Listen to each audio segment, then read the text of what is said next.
justice that this side of the House is looking for in dictatorial states or post-dictatorial states almost never happens. It just does not happen. If they manage to scrape together a tribunal, which usually takes about 2 decades, the justice that results either actually is or is perceived to be victor's justice, and that creates more problems. Which is why, in the final breath of this side of the House's first speaker, when she mentioned Abu Bakr Bashir in the Sudan, he is not at the ICC.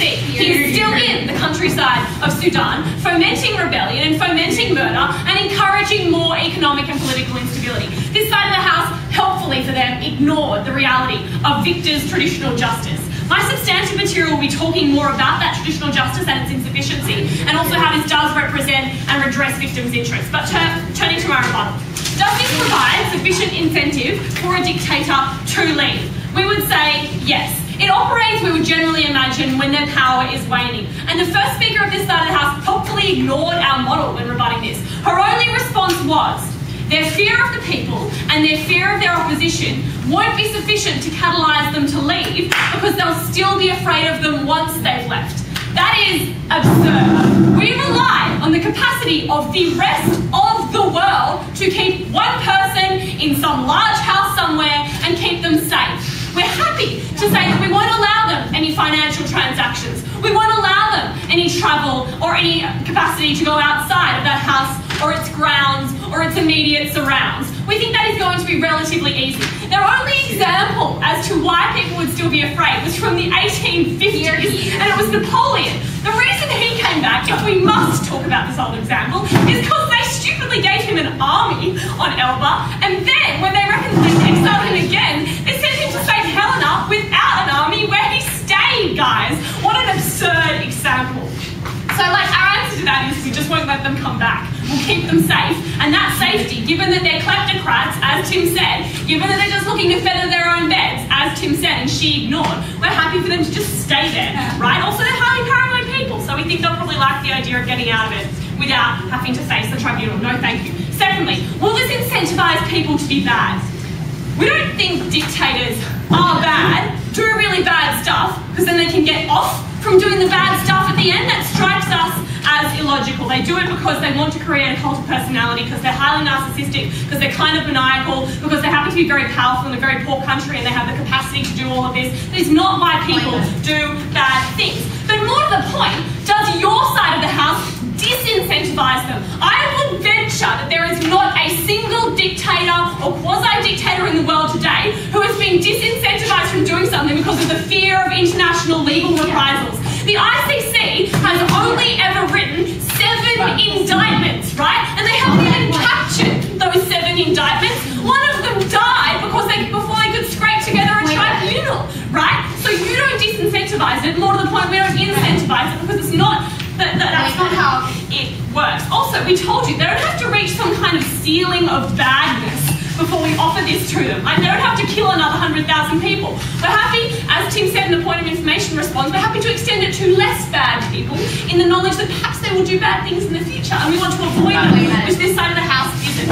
They then question the efficacy of removing the person in terms of ending their stranglehold on that country. But they mention the cult of personality, and we say exactly. Oftentimes the power and the repression and the sadness of that country is linked up with that individual, not with their regime more broadly. We pointed to Lumumba in Congo, no response. We pointed to the fact that in China, when Mao died, there wasn't a particularly big political or cultural shift, but the country still did improve because he was a crazy, evil dictator in whose exact personality vested crazy evilness. Right? So we're perfectly happy to say removing that one person is really efficacious.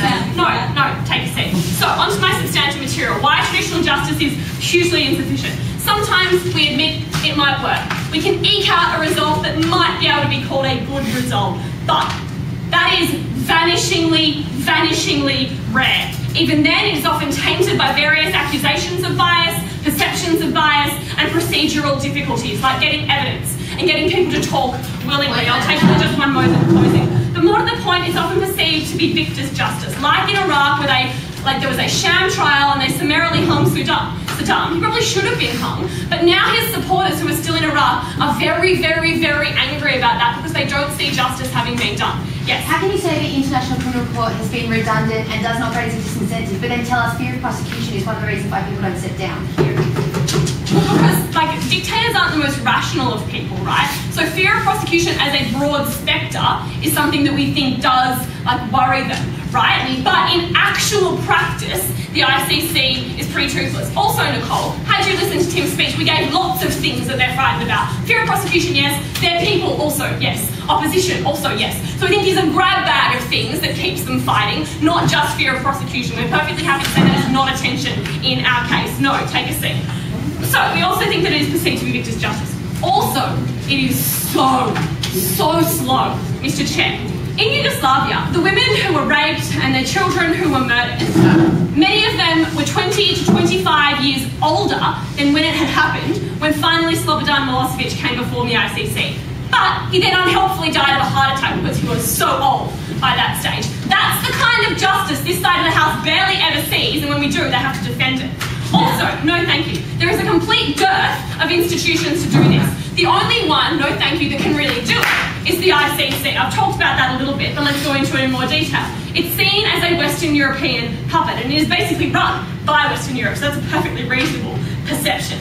Those indicted are barely ever seen to trial, and in fact, only one of them has ever been from the West. The rest of them have been from outside the West. They're also very ineffective. I already talked about Milosevic. Also, they don't have to go. Their countries don't give them up. The countries nearby don't give them up, which is why Bashir is still in the countryside of the Sudan. This side of the House was happy for reform, for things to change. You cannot reform the ICC to the point that it's hugely effective because of the reality of international politics, where people just keep dictators sequestered in their state and don't give them up. When there are difficulties of evidential finding in a trial, if you want to create a trial that is just, there is procedural reasons you have to make it just, and making those happen is really, really slow. Yeah? So that's why traditional justice is insufficient. Also, these victims have had visited upon them harm that is somewhat remote, which isn't to say it's small, but the political and economic repression that victims often suffer isn't directed directly at them personally by the dictator. It's a broader repression.